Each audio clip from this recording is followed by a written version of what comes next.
अगली सुबह धूप की पहली किरण खिड़की से होकर आध्या के चेहरे के ऊपर पड़ने लगी। आध्या ने कसमसाते हुए ब्लैंकेट को अपने चेहरे के ऊपर ओढ़ लिया।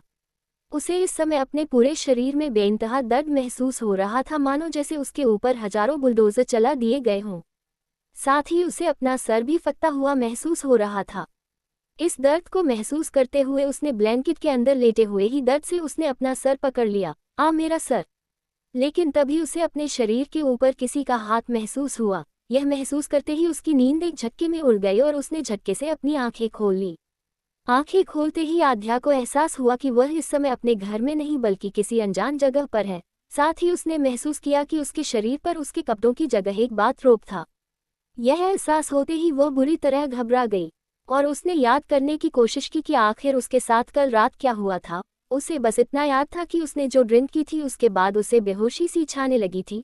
उसके बाद उसके साथ क्या हुआ इस बारे में उसे कुछ भी याद नहीं था। उसने काफ़ी कोशिश की इस बारे में याद करने की कि आखिर उसके साथ कल रात क्या हुआ था, लेकिन लाख कोशिश करने के बाद भी उसे कुछ भी याद नहीं आ रहा था। तभी उसकी नज़र अपने बगल में लेटे हुए इंसान के ऊपर गई, जो उसके बगल में शर्टलेस लेटा हुआ था। उसे देखकर तो आध्या और भी ज़्यादा घबराने लगी और घबराते हुए ही उसने अपनी नज़रें उस आदमी के चेहरे की तरफ की। और जैसे ही उसकी नज़र शिवांश के चेहरे पर पड़ी वह एक पल के लिए तो हैरान ही रह गई और उसे मिसअंडरस्टैंडिंग हो गई कि जरूर शिवांश ने ही उसका नशे में होने का फ़ायदा उठाया था। और जैसे ही उसने ये कंक्लूजन निकला, उसका चेहरा गुस्से से लाल हो गया और उसने उसे गुस्से से लात मारकर बेड से नीचे फेंक दिया। शिवांश के जमीन पर गिरते ही एक धड़ाम की आवाज़ आई, जिसके साथ शिवांश कराहते हुए उठ गया। भला इस तरह गुड मॉर्निंग विश कौन करता है? कल रात आध्या ने उसे काफ़ी ज़्यादा परेशान कर दिया था, जिस वजह से वह इतना ज़्यादा थक गया था कि वह उसी के साथ सो गया था। शिवांश अपनी आंखें मसलते हुए आध्या की तरफ देखने लगा। वहीं आध्या की आंखों में तो इस समय बेइंतहा गुस्सा था, जिसके साथ वह शिवांश को घूरते हुए चिल्लाई, यू बास्टर्ड!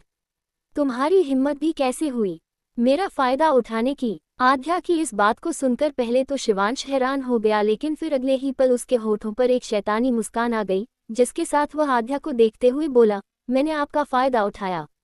मैडम, शायद आप भूल रही हैं, मैंने नहीं बल्कि आपने मेरा फ़ायदा उठाया।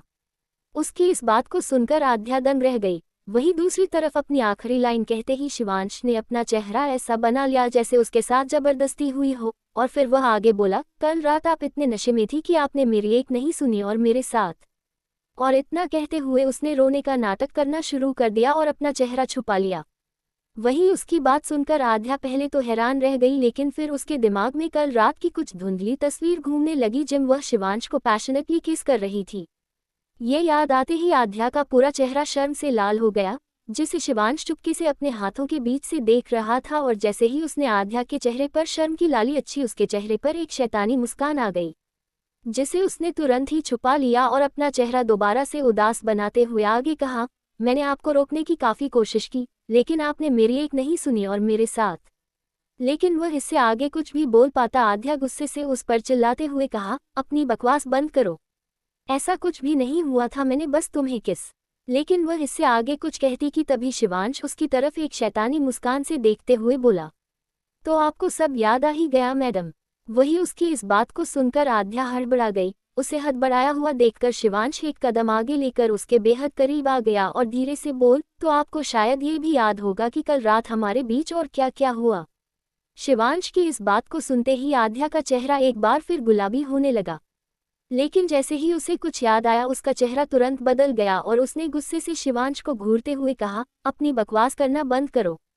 और इतना कहते ही उसने शिवांश को खुद से दूर धकेल दिया और गुस्से के साथ कहा, तुम्हारी हिम्मत कैसे हुई मुझे ड्रग्स देने की? या फिर तुम्हारा मकसद ही यही था कि मुझे ड्रग्स देकर मेरा फ़ायदा उठाओ? अगर तुम्हारा यही मकसद था तो तुम अपने मकसद में कामयाब हुए मिस्टर शिवांश ओबरॉय।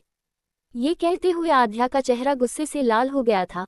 वहीं उसकी बात सुनकर शिवांश हैरान रह गया और उसने आध्या को समझाते हुए कहा, मैडम, ऐसा कुछ नहीं है जैसा आप समझ रही हैं। लेकिन वह अपनी बात पूरी कर पाता इससे पहले ही आध्या उसकी बात काटते हुए गुस्से के साथ बोली, आज मैं तुम्हें अच्छी तरह से समझ गई हूँ मिस्टर शिवांश। मुझे तो पहले से ही तुम पर शक था कि तुम्हारी नीयत अच्छी नहीं है, लेकिन मैंने सिर्फ दादू की वजह से तुम्हारी सारी हरकतों को इग्नोर किया और खुद को ही समझने की कोशिश की कि मुझे ज़्यादा सोचना नहीं चाहिए। लेकिन तुम्हारी इस हरकत से यह साबित हो गया कि तुम भी उन्हीं लोगों में से हो जो लड़कियों का फायदा उठाने के लिए किसी भी हद तक गिर सकते हैं। Shame on you mister Shivansh Oberoi, shame on you. इतना कहकर वह गुस्से से बिस्तर से उठी और उस बाथरोब को ठीक करते हुए कमरे में अपने कपड़े ढूंढने लगी, लेकिन उसे अपने कपड़े वहां नहीं मिला तो उसे शिवांश की जमीन पर पड़ी हुई शर्ट और उसका ब्लेजर। उसने तुरंत शिवांश की शर्ट को उठाया और बाथरूम में चली गई। वहीं शिवांश अब भी हैरान अपनी ही जगह पर खड़ा था। उसे तो समझ ही नहीं आ रहा था कि वह आध्या को कैसे समझाए कि उसने तो उसे बचाया था, ना कि उसका फायदा उठाया। वहीं बाथरूम के अंदर पहुंचते ही आध्या की आंखों के सामने उसकी अतीत की यादें घूमने लगी, जब वह अपना 18th बर्थडे मनाने के लिए अपने दोस्तों के साथ अमेरिका गई थी। तब की आध्या आज की आध्या से काफी अलग हुआ करती थी, जहां आज वह एक क्रूर हार्टलेस बिजनेस वूमेन बन चुकी थी, जिसके सामने आज एशिया में कोई भी टिक नहीं पता था। लेकिन 9 साल पहले वह ऐसी नहीं थी। वह तो एक जिंदा दिल लड़की थी जिसे अपनी जिंदगी खुलकर जीना पसंद था। लेकिन उस एक रात ने उसकी पूरी जिंदगी बर्बाद करके रख दी और उसे पूरी तरह से बदल कर रख दिया। उसकी आंखों के सामने 9 साल पहले की वही यादें फिर से घूमने लगी, जब ठीक ऐसे ही एक इंसान ने उसका फायदा उठाया था। उस दिन से ही उसे मर्द जात से ही नफरत हो गई थी और उसने कभी भी किसी इंसान को अपने करीब भी नहीं आने दिया। ये सब याद आते ही आध्या की आंखों आंसू निकलने लगे और वह अपने एक घुटनों के बाल बाथरूम के फर्श पर बैठ गई और फूट फूट कर रोने लगी। आखिर क्यों हर बार ही मेरे साथ ऐसा होता है? मैं जब भी उन यादों को भूलने की कोशिश करती हूँ, ये संसार मुझे बार बार वही याद दिला देता है। ये सब कहते हुए वह बुरी तरह रोने लगी। काफी देर तक ऐसे ही रोते रहने के बाद उसने खुद को संभाला और अपना चेहरा वॉश बेसिन में धोने लगी। उसकी आंखें पूरी तरह से लाल हो चुकी थी, लेकिन उसका चेहरा एक बार फिर से किसी पत्थर की तरह सख्त हो गया था, जिसके साथ वह आईने में खुद को देखते हुए बोली, इस दुनिया के सारे मर्द एक जैसे ही होते हैं। उन्हें किसी की फीलिंग से फर्क ही नहीं पड़ता। फर्क पड़ता है तो सिर्फ अपनी फिजिकल नीड से, जिन्हें वह किसी भी तरीके से पूरा करते हैं, या तो प्यार का नकली नाटक करके या फिर जबरदस्ती करके। इसीलिए तुम मुझे पूरी मर्द जात से ही नफरत है। ये सब कहते हुए उसके चेहरे पर सभी आदमियों के लिए बेइंतहा नफरत और घिन के भाव थे। कुछ देर तक ऐसे ही आईने में देखते रहने के बाद आध्या ने अपना बाथरोब उतर कर ना चाहते हुए भी शिवांश की शर्ट पहन ली। शिवांश की शर्ट उसके घुटनों तक आ रही थी, जिस वजह से उसे अब वहां से निकलने में कोई भी परेशानी नहीं होती। और शर्ट पहनते ही वह तुरंत बाथरूम से बाहर निकल गई, लेकिन बाहर आते ही उसकी नज़र एक बार फिर सामने खड़े शिवांश पर गई, जिसे देखते ही उसकी आध्या की आंखों में एक बार फिर गुस्से और नफरत की झलक आ गई। लेकिन इस बार उसने शिवांश से कुछ भी नहीं कहा और उसे इग्नोर करते हुए कमरे से बाहर की तरफ जाने लगी। आध्या को बाहर जाता हुआ देख शिवांश उसके सामने आकर खड़ा हो गया और उसे समझाने की कोशिश करते हुए बोला, मैडम बस एक बार मेरी बात सुन लीजिए। उसके बाद भी अगर आपको लगे कि मैंने गलत किया है तो आप मुझे जो सजा देना चाहे दे सकती हैं। लेकिन उसे यह कहता हुआ सुनकर भी आध्या के चेहरे पर कोई भाव नहीं आए और उसने अपने एक्सप्रेशनलेस चेहरे से शिवांश को देखते हुए कहा, मिस्टर ओबरॉय, आपने मुझे और मेरी महेश्वरी ग्रुप को एक बार बर्बाद होने हैं, जिसके बदले अपने कल मेरा फायदा उठाकर अपनी कीमत वसूल कर ली है। कल रात जो कुछ भी हुआ मैं उसे तुम्हारा एहसान की कीमत समझकर भूल जाऊंगी और मुझे भरोसा है तुम भी ऐसा ही करोगे। इतना कहकर उसने एक गहरी सांस ली और फिर आगे कहा, अब जब हमारे बीच और कोई भी एहसान या कर्ज बाकी नहीं रहा तो अब मैं आपको आपकी जॉब से भी बिना किसी हेजिटेशन की छुट्टी दे सकती हूँ। आपने जितने दिनों तक महेश्वरी ग्रुप के साथ काम किया है उसकी पेमेंट आप अकाउंट्स डिपार्टमेंट में आकर क्लियर कर लीजिएगा। इतना कहकर आध्या शिवांश को और कुछ भी बोलने का मौका नहीं दिया और तुरंत वहां से चली गई। वहीं शिवांश तो आध्या की बातों को सुनकर हैरान ही रह गया था। आखिर कैसे आध्या ने उसे इतना मिसअंडरस्टैंड कर लिया कि उसे जवाब देने का भी मौका नहीं दिया। वह यही सब सोचते हुए अपनी जगह पर खड़ा था और कुछ देर तक ऐसे ही रहने के बाद उसके चेहरे पर बेइंतहा गुस्सा झलकने लगा, जिसके साथ उसने अपनी पूरी ताकत से सामने की दीवार पर मुक्का मार दिया। Damn it, how can you do this to me Aadhya, how. ये सब कहते हुए उसका चेहरा गुस्से और हताशा से भरा हुआ था। होटल से निकलकर आध्या सीधा महेश्वरी मेंशन पहुंची। वहीं आध्या के दादाजी यानी महेश महेश्वरी हॉल में बैठे हुए इस समय न्यूज़ देख रहे थे। आध्या ने उन्हें पूरी तरह से इग्नोर किया और अपने कमरे की तरफ जाने लगी, लेकिन तभी पर चल रही एक न्यूज़ सुनकर उसके कदम रुक गए। टीवी पर एक एंकर न्यूज़ बताते हुए बोली, ब्रेकिंग न्यूज़, इंडिया के मशहूर बिजनेसमैन और रावत कंपनी के सीईओ अंशुल महेश्वरी की रहस्यमय ढंग से हुई मौत। सूत्रों के हवाले से बताया जा रहा है अंशुल की लाश दिल्ली के 7 स्टार होटल हयात रेजिडेंसी के एक कमरे में उनकी लाश पाई गई। ये बताया जा रहा है अंशुल रावत के शरीर पर काफी सारे चोटों के निशान थे, साथ ही उनके प्राइवेट पार्ट को भी उनके शरीर से काटकर अलग कर दिया गया था। पुलिस को शक है ये हत्याकांड एक सोचे समझे प्लान के तहत किया गया है। आपको बता दें अंशु रावत की कंपनी रावत कंपनी को कल बैंकरप्ट घोषित कर दिया गया था, जिसके बाद से ही सभी शेयरहोल्डर्स अंशुल रावत को ढूंढ रहे थे। हो सकता है ये हत्याकांड उनके शेयरहोल्डर्स के द्वारा ही प्लान किया हुआ हो। जैसे ही आध्या ने ये खबर सुनी वह हैरान रह गई, क्योंकि होटल हयात रेजिडेंसी वही जगह थी जहां वह कल रात रुकी हुई थी और कुछ देर पहले ही वहां से आई थी। इसके बाद आध्या पूरी न्यूज़ देखने के लिए वहीं रुक गई। वहीं एंकर ने इसके बाद घटनास्थल पर मौजूद उनके एंकर को पूरी खबर बताने को कहा, जिस पर घटनास्थल पर मौजूद एंकर ने आगे खबर सुनी शुरू करी। देखिए, अंशुल रावत की लाश को अभी कुछ देर पहले ही यहां से ले जाया गया है। पुलिस वालों ने पूरे हयात रेजिडेंसी को सील कर दिया है। आपको बता दें अंशुल रावत की हत्या बड़ी ही बेरहमी से की गई है। साथ ही हमें पुलिस से पता चला है उनके शरीर की सभी हड्डियां भी तोड़ दी गई थी। जैसा कि आप हमारे कैमरा पर देख सकते हैं, इस समय पुलिस कमिश्नर जयंत राठौर घटनास्थल पर पहुंच चुके हैं। आइए अब हम उन्हीं से इस घटना की पूरी जानकारी लें। इसके बाद उसे एंकर ने दिल्ली पुलिस कमिश्नर जयंत राठौर की तरफ अपना माइक बढ़ाते हुए सवाल किया, सर क्या आप हमें बता सकते हैं कि जयंत राठौर की हत्या एक सोच समझ प्लान था या फिर यह किसी रंजिश के तहत किया गया?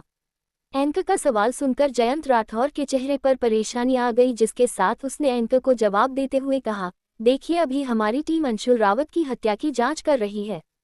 जैसे ही हमें कोई सबूत मिलेगा हम आप लोगों को जरूर उसके बारे में बताएंगे। जयंत राठौर ने अभी इतना कहा ही था कि तभी एक पुलिस कांस्टेबल तेजी से उसके पास आया और उसे एक लेटर थमा दिया। मीडिया के लोगों ने उसे ऐसा करते हुए देख लिया था, लेकिन उस कांस्टेबल ने पूरी तरह से उन सभी को नजरअंदाज कर दिया। उस कांस्टेबल के चेहरे का तो रंग ही उड़ा हुआ था, जिसके साथ उसने धीरे से जयंत राठौर के कानों में कहा, सर ये लेटर हमें अंशुल रावत की लाश के बगल में पड़ा हुआ मिला। हो सकता है ये कातिल ने ही छोड़ा हुआ हो। मीडिया के लोगों ने भी उस कांस्टेबल की बात को सुन लिया था, जिस वजह से वह सभी उस लेटर के ऊपर अपने कमरे फोकस कर दिए। वहीं दूसरी तरफ जैसे ही जयंत राठौर ने वह लेटर पढ़ा, उसके चेहरे का रंग भी पूरी तरह से सफ़ेद पड़ गया। मीडिया के लोगों ने जब जयंत राठौर के चेहरे को सफ़ेद पड़ता देख तो एक एंकर ने उस सवाल करते हुए कहा, सर क्या आप हमें भी बता सकते हैं इस लेटर में ऐसा क्या लिखा हुआ है?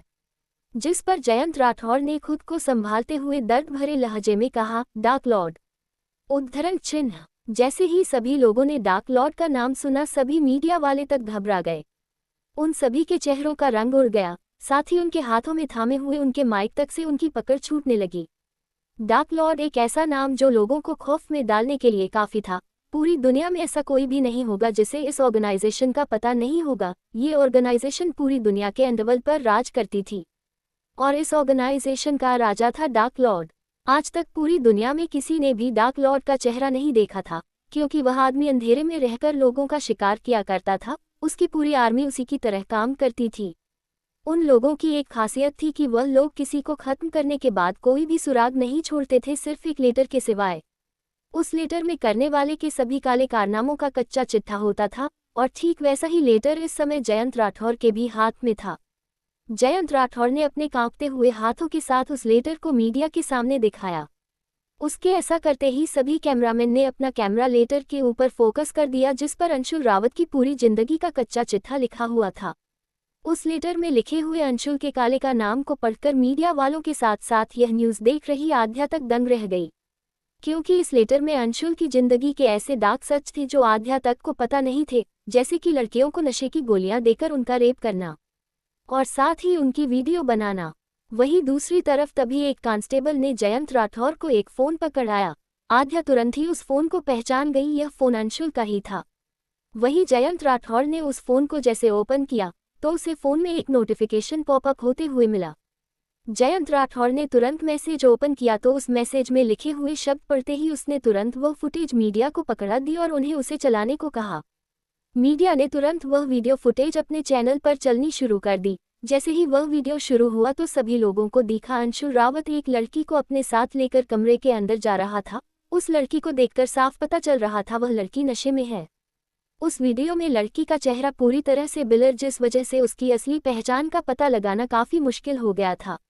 लेकिन टीवी पर ये देख रही आध्या तुरंत उसे पहचान गई क्योंकि वह लड़की और कोई नहीं वह खुद ही थी। ये देखते ही आध्या के पैर लड़खड़ा गए और उसने बड़ी मुश्किल से खुद को संभाल। अगर वीडियो प्ले कर रहे इंसान ने उसका चेहरा ब्लर नहीं किया होता तो लोग उसे पहचान ही लेते। वहीं इसके बाद वीडियो में दिखा कमरे के अंदर ले जाते ही अंशुल ने उस लड़की को बिस्तर पर पटक दिया, जिसके बाद उसने अपना फ़ोन कमरे के एक जगह पर सेट कर दिया। इसके बाद अंशुल उस लड़की के बेड के पास पहुंचा, जिसके बाद उसने उसके कपड़ों को उसके शरीर से अलग कर दिया और फिर अपने को कपड़े उतार कर उसके ऊपर चढ़ गया। लेकिन जैसे ही अंशुल अपने मकसद में कामयाब होने वाला था तभी कमरे का दरवाज़ा खुला और एक और इंसान कमरे के अंदर घुसा। उस इंसान का चेहरा भी पूरी तरह से ब्लर किया हुआ था, जिस वजह से लोगों को उसकी पहचान का पता लगाना भी मुश्किल हो रहा था। लेकिन आध्या है उसे पहचान लिया था, वह इंसान और कोई नहीं बल्कि शिवांश ही था। इसके बाद उस आदमी ने अंशुल को बुरी तरह पीटा और उसके हाथ पैर तोड़ दिए और अंशुल को बेहोश हालत में छोड़कर वह आदमी उस लड़की को एक ब्लैंकेट से ढकते हुए कमरे से बाहर चला गया। इसके बाद वीडियो में आगे दिखा कि उस आदमी के वहां से जाने के कुछ देर बाद एक काला साया कमरे के अंदर आया और उसने बड़ी ही बेरहमी से अंशुल को मौत के घाट उतार दिया। इसके बाद वह साया तेजी से वहां से गायब हो गया और वह वीडियो भी वही खत्म हो गया। जैसे ही आध्या ने पूरा वीडियो देखा वह लड़खड़ा गई और अपने घुटनों के बाल गिर गई। रिग्रेट की वजह से उसकी आंखों से आंसू निकलने लगे। अब जाकर उसे एहसास हुआ था कि उसने शिवांश को कितना गलत समझ लिया था, जबकि शिवांश ने तो कल उसे बचाया था। वहीं महेश महेश्वरी, जिनका ध्यान अभी तक न्यूज़ में ही था, उन्होंने जैसे ही पीछे पलट कर देखा तो वह तुरंत अपनी जगह से खड़े हो गए और तेजी से आध्या के पास आते हुए उस सवाल किया, आध्या बेटा तुम कब आए और क्या हुआ, तुम रो क्यों रही हो? लेकिन आध्या है उनके सवाल का कोई भी जवाब नहीं दिया। उसने जैसे तैसे खुद को संभाला और खुद से ही कहा, तो क्या हुआ अगर उसने कल रात मुझे अंशुल रावत के जाल में फंसने से बचाया? उसके बाद उसने भी तो वही किया जो अंशुल रावत मेरे साथ करना चाहता था। इतना कहते हुए आध्या के चेहरे पर एक कड़वाहट के एक्सप्रेशन आ गए, जिसके साथ उसने अपने आंसू साफ करते हुए महेश माहेश्वरी को जवाब दिया, कुछ नहीं दादू, वह बस मेरे पैर में मोच आ गई थी। इतना कहकर वह खड़ी हुई और वहां से अपने कमरे की तरफ जाने लगी। उसे उसके कमरे की तरफ जाते हुए देख महेश माहेश्वरी ने पीछे से ही कहा, बेटा कियारा की तबीयत कल रात से ही काफी ज्यादा खराब हो रखी है और वह रात भर रोते हुए नींद में तुम्हारा ही नाम ले रही थी। तुम एक बार उससे मिल लो। कियारा का नाम सुनते ही आध्या के बढ़ते कदम अचानक थम गए और उसने घबराहट से महेश माहेश्वरी को देखते हुए कहा, क्या हुआ कियारा को? वह ठीक तो है ना? लेकिन इससे पहले महेश माहेश्वरी आध्या के सवालों का कोई भी जवाब देते, वह तेजी से कियारा के कमरे की तरफ भाग गई। कमरे के अंदर पहुंचते ही आध्या की नज़र तुरंत बिस्तर पर लेटी बच्ची के ऊपर गई, जो इस समय नींद में थी लेकिन नींद में भी लगातार बड़बड़ाए जा रही थी। आखिर कौन है ये कियारा और क्या रिश्ता है आध्या और कियारा का, और आखिर कौन है ये डार्क लॉर्ड? जानने के लिए सुनते रहिए you are my madness, only on myth of hearts.